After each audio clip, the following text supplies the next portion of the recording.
Bon, je vais directement au résultat. La confiance des Guinéens envers les institutions républicaines. Ça, c'est très attendu. Bon. Donc, on l'a dit que la majorité des Guinéens font partiellement ou beaucoup confiance aux leaders religieux et aux leaders traditionnels. Vous avez 80% et 65%. Bon, la majorité, la moitié ou presque la moitié des répondants disent qu'ils font confiance, beaucoup confiance, en tout cas confiance, aux forces de défense, au président de la transition et au conseil municipal. Donc, un Guinéen sur deux à peu près font confiance à ces personnalités-là. Et vous avez près de 40% des Guinéens qui disent qu'ils font confiance au Conseil national de la transition. Donc, au niveau du Conseil national de la transition, je ne sais pas s'il y a un représentant, en tout cas on les a invités.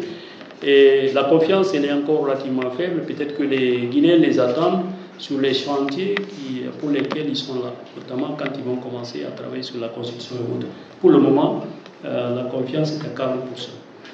Et les partis politiques, je crois qu'il y a, on constate quand même que au niveau des partis politiques, la confiance n'est pas très élevée.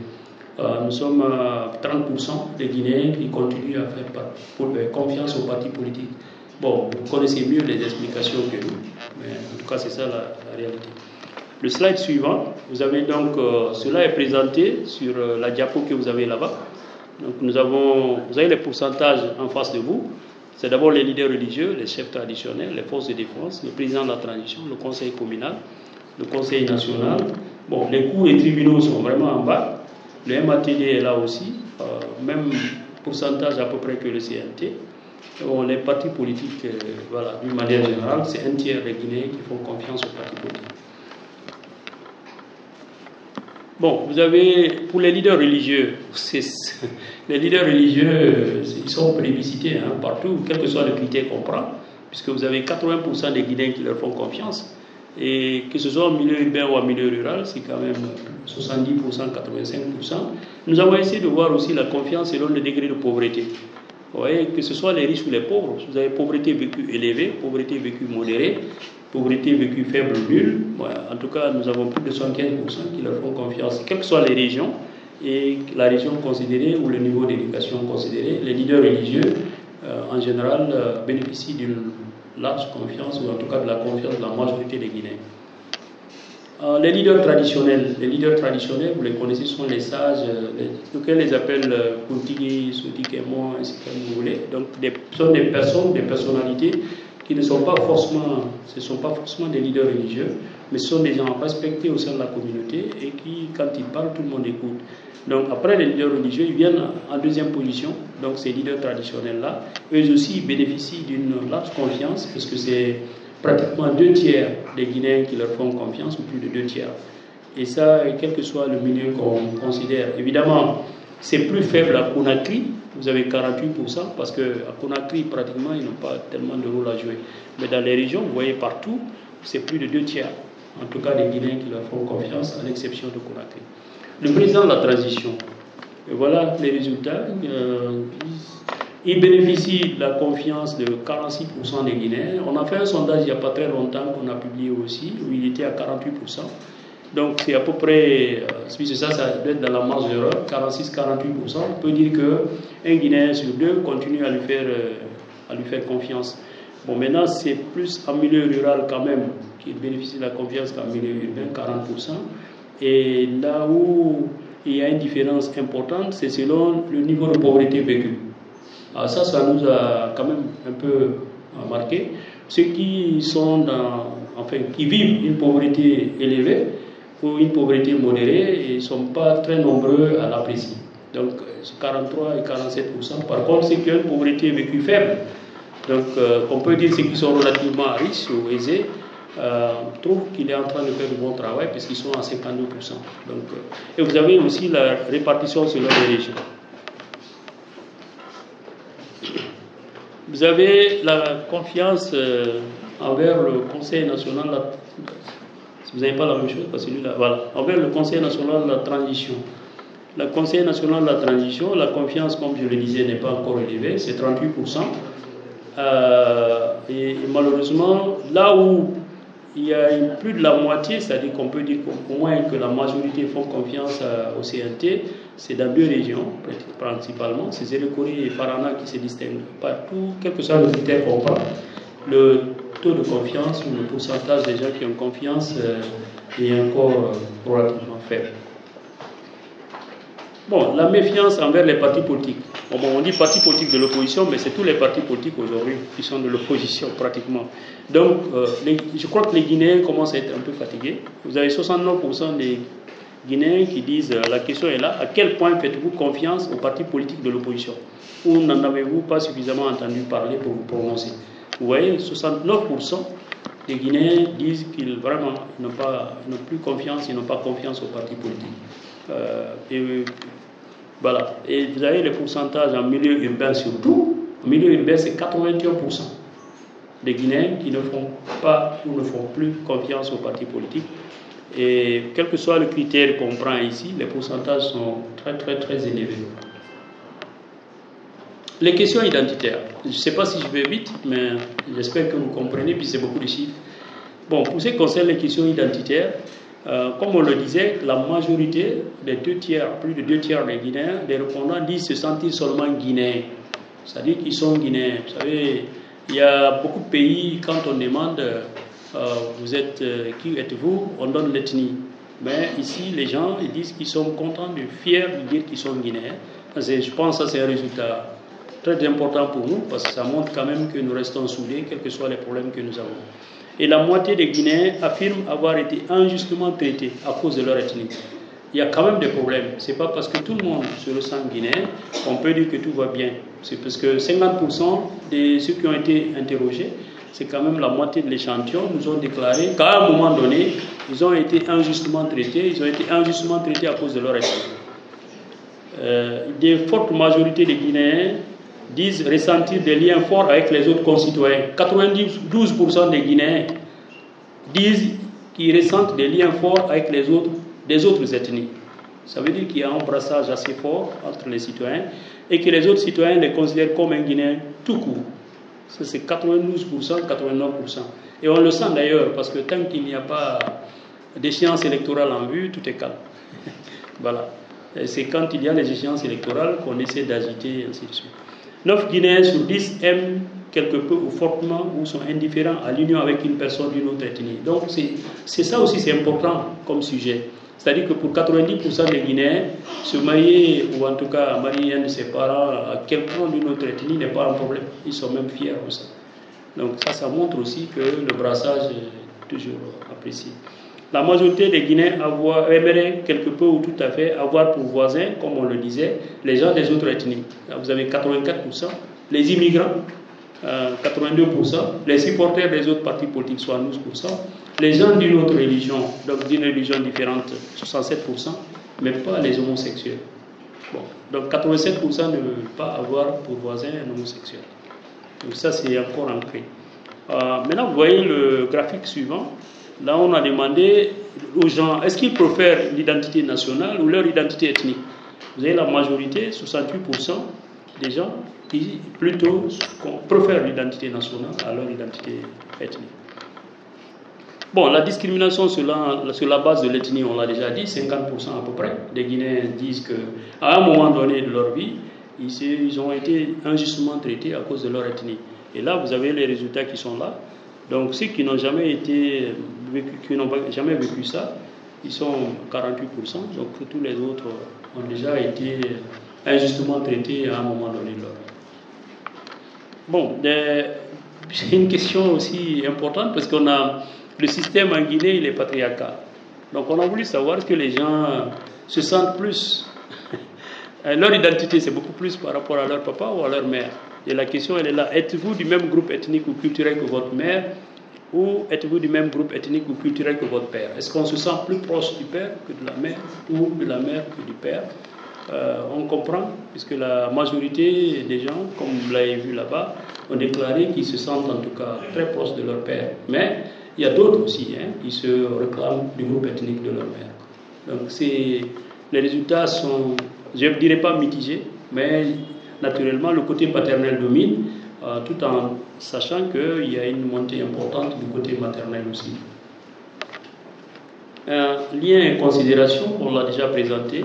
Ceux qui ressentent des liens forts avec les autres Guinéens sont 92%.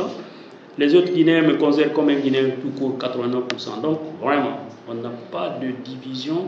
C'est-à-dire que quelqu'un ne se... C'est vrai qu'on suit, moi j'aime un peu aller au-delà de la présentation. J'ai suivi récemment, je ne sais pas si vous avez suivi aussi, des communautés à Koundara, je crois les Bassari, qui se sont plaints pour dire qu'ils ont des noms de famille, des patronymes qui ne sont pas reconnus. Moi-même, en lisant, j'étais un peu surpris parce que c'est des patronymes que je n'ai jamais entendus, donc ils se sentent un peu... Ils ne sont pas nombreux, ils disent qu'ils sont à peu près 1000, 1 millier, et leurs patronymes, ils ont des problèmes pour obtenir les pièces d'identité. C'est juste un focus, peut-être que la presse pourrait se saisir de cette question, pour dire quand même qu'il y a des petites communautés comme ça qui peut-être se plaignent qui contribuent à quelques pourcentages qu'on a ici, au niveau desquels il faut attirer l'attention des autorités. Bon, à qui l'enfant appartient le plus? À son père ou à sa mère? Bon, question simple. À qui? À sa mère. Voilà. Hein? Bon, en tout cas, les résultats montrent que les deux équitablement, 69%. Bon, on ne sait pas maintenant. 69% disent qu'ils appartiennent à la fois, voilà, deux côtés, hein, équitablement, 69%. Bon, ceux qui disent le père seulement, 23%. Donc, père et mère, les mères, vous pouvez être tranquilles. Les enfants vous appartiennent. On peut avancer. Bon, le mariage par rapport à un partenaire d'une autre ethnie, vraiment, ça. Et 80% des Guinéens disent qu'ils aiment ça fortement. Ils recommandent qu'il y ait ce brassage. Donc, c'est... Voilà. Ceux qui détestent représentent 11%, ils ne sont pas nombreux, de toute façon. Mais ils sont là, hein, quand même. Et tolérance vis-à-vis des autres, ça aussi on l'a déjà dit. La tolérance, vous avez vu qu'il y a la tolérance partout, ce qui est en bleu là. Voilà, la tolérance, elle est partout. Mais regardez les homosexuels en bas là. Il n'y a que 6% qui disent que bon, ça leur dit pas grand-chose. Mais tous les autres rejettent ça systématiquement. La confiance aux autres. Est-ce qu'on a confiance aux autres? Est-ce qu'on a confiance aux proches? Les proches, ce sont les parents et les autres. Est-ce qu'on a confiance? Oui, 98% ont confiance aux proches. Ils ont confiance en leurs voisins. Ils ont confiance aux gens qu'ils connaissent. Ils ont confiance aux gens des autres groupes ethniques, etc., etc. Donc la confiance est là. Même pour les gens, les personnes d'autres religions, la confiance, 71% disent qu'ils ont confiance effectivement aux personnes d'autres religions. Donc il n'y a pas un problème de confiance, comme on dit trust aussi en anglais, entre les Guinéens, quel que soit le critère qu'on prendrait. L'accès aux services publics, donc ça, je crois que ça doit être le dernier thème, ou la dernière thématique que je vais vous présenter. Les résultats clés. Vous avez, on va aux résultats. Voilà. Les résultats clés sont là. Et c'est vrai qu'on l'a dit à l'entame, mais j'y vais rapidement. Parmi les répondants qui ont demandé certains services publics au cours des 12 derniers mois, voilà ce qu'ils nous ont dit. La majorité, ou en tout cas des majorités, disent qu'il était facile d'obtenir les services éducatifs. Donc 63% disent qu'ils n'ont pas de problème à avoir accès aux services de l'éducation ou à l'assistance de la police, 60%.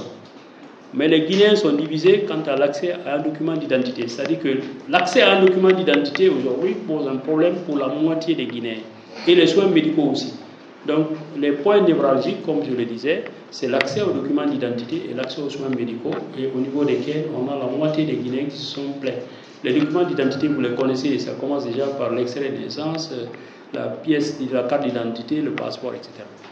Et les soins médicaux, ça se comprend déjà. Près de la moitié, on dit régulièrement faire face à une longue attente à l'hôpital. Voilà. Donc, par rapport aux soins médicaux, aux services médicaux, le principal problème qui nous a été rapporté, c'est que quand ils vont dans les structures de santé, il y a une longue attente avant d'être reçus ou avant d'être traités. Et ils ont aussi noté, en tout cas près de la moitié des Guinéens ont dit ceci, qu'il y a un mauvais entretien des infrastructures sanitaires, il y a un manque de médicaments et de matériel, et il y a l'absence des médecins. Ils ont remarqué une absence des médecins. Généralement, vous trouvez d'autres, des stagiaires et d'autres types, mais les médecins eux-mêmes ne sont pas sur place.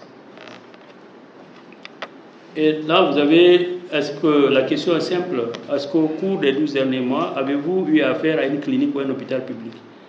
Voilà, ou essayer d'acquérir une pièce d'identité telle qu'un extrait de naissance, un permis de conduire, un passeport, une copie d'électeur, une carte d'électeur, une autorisation officielle du gouvernement, ou affaire à une école publique, ou est-ce que vous avez eu recours à l'assistance de la police? Donc, vous avez les pourcentages ici. Vous avez donc l'hôpital public 73%, ceux qui sont allés vers l'hôpital. Vous avez l'école publique, vous avez le document d'identité et voilà, l'assistance à la police. Est-ce que c'est facile d'obtenir les services demandés? Et là, vous voyez sur la diapo qui est là. Donc, ce qui était facile, ce qui est en bleu là, c'est les services dans une école publique. Ça ne pose pas de problème, 2 tiers. L'assistance de la police, comme on l'a dit. Le document d'identité et soins dans un hôpital public, c'est la moitié qui disent que c'était facile. L'autre moitié dit que ce n'était pas facile pour des raisons qu'on venait d'énumérer, c'est-à-dire la longue attente, les pots de vin là-bas, la qualité des services, l'absence des médecins, etc. Le document d'identité, la facilité d'obtenir un document d'identité. Vous voyez la facilité. Ce qui a attiré mon attention, c'est que ce qui est significatif ici, entre hommes et femmes, il est plus facile pour les femmes d'obtenir les documents d'identité que les hommes. Je ne sais pas pourquoi, mais en tout cas, on a constaté ça. Aidez-moi à expliquer. Bon, il est aussi plus facile pour ceux qui ont une pauvreté vécue faible d'obtenir les documents d'identité. Ils sont en tout cas plus nombreux à dire que c'est facile par rapport à ceux qui sont pauvres. Bon, là, on comprend que pour expédier ou en tout cas obtenir rapidement les documents, certainement les pots de vin interviennent. Voilà. Donc ce sont les deux qui, sinon selon le milieu de résidence, il n'y a pas de différence. Le paiement des pots de vin, vous voyez que, et ça c'est 2 graphiques pour voir où est-ce qu'on paye les pots de vin. Ceux qui sont partis, où est-ce qu'ils ont payé des pots de vin. 14% ont déclaré qu'ils ont souvent payé des pots de vin quand ils sont allés pour des soins médicaux. Et 12% nous ont dit quelques fois. Et 12% également nous ont dit 1 ou 2 fois. En tout cas, ça veut dire que si vous additionnez, vous êtes pratiquement à 38% des gens qui ont pu payer des pots de vin quand ils sont allés pour des soins médicaux. Pour le service éducatif aussi, 8% qui disent quand même qu'ils payent des pots de vin, et 12% et 14%. Donc 8% c'est souvent, 12% quelquefois et 14% 1 ou 2 fois. Pour l'assistance de la police ou pour l'obtention d'un document d'identité, on leur a demandé est-ce qu'ils ont eu à payer des pots de vin. Vous voyez que c'est l'assistant de la police, ceux qui n'ont jamais payé représentent 47%, mais ceux qui ont souvent payé représentent 15%.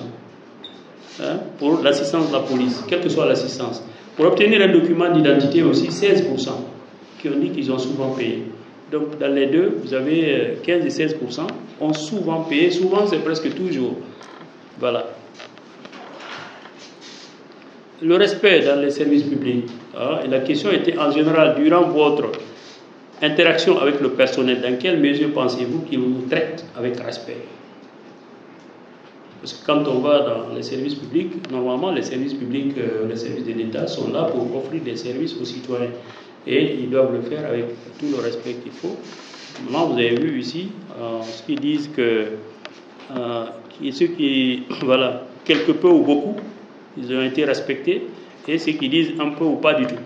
Donc, en général, ils ont été respectés, parce que pour l'école, c'est 86%, les enseignants responsables de l'école les ont respectés, 86%, le personnel de l'hôpital les a respectés, soit 19%, les agents de l'État, pour l'obtention des documents, quelqu'un les a respectés, soit 15%. Les problèmes dans un hôpital, quel type de problèmes ils ont trouvé? Vous avez les types de problèmes qui sont là. Donc on l'a déjà dit, c'est la longue attente. Si vous voyez le graphique à votre droite, c'est le problème principal, c'est la longue attente. Donc ça décourage beaucoup de gens. Quand ils viennent, ils doivent attendre longtemps avant d'être reçus par un médecin ou en tout cas un personnel de l'hôpital. Et aussi le manque de médicaments ou de matériel. Le mauvais entretien des infrastructures. Donc ça, vous connaissez. Et l'absentéisme des médecins. On a précisé bien des médecins. Bon, en conclusion, ce qu'on peut dire rapidement, on l'a déjà dit, c'est que, je vais peut-être résumer simplement, c'est que quand on prend la confiance, on constate en général que la confiance est encore très forte envers les leaders religieux et les leaders traditionnels. un Guinéen sur deux encore fait confiance aux forces de défense, au président de la transition, aux conseils communaux. La confiance au niveau du Conseil national de la transition ou des partis politiques est à un tiers. Donc 30%, ce sont vraiment, ça c'est les niveaux les plus faibles. Maintenant, quand vous prenez aussi la tolérance, parce que là on parle de la tolérance, les Guinéens n'ont pas de problème à avoir comme voisin ou à vivre avec quelqu'un d'une autre ethnie, ou même se marier avec quelqu'un d'une autre ethnie, ou d'une autre religion, ou un étranger, ou un immigré, etc. Là où il y a des problèmes, c'est avoir pour voisin ou avoir affaire à un homosexuel. Ça c'est vraiment le problème qu'il y a ici. Et la majorité quand même ont déclaré qu'ils ont été amenés à payer des pots de vin quand ils ont eu affaire avec certains services de l'administration publique, notamment pour obtenir les documents d'identité, comme on l'a indiqué plus haut, ou pour donc avoir accès aux soins médicaux. C'est là qu'il y a des problèmes. Voilà. Et au niveau de la santé, on l'a aussi dit tout à l'heure, qu'il y a la longue attente qui pose un problème. Il y a le manque de médicaments, il y a le manque de médecins et l'état aussi des lieux, donc l'insalubrité des lieux. Ça pose aussi un problème au niveau des infrastructures qui sont parfois vétustes. Je pense que l'essentiel est fait. Donc, je crois avoir épuisé ce qu'il y avait à dire.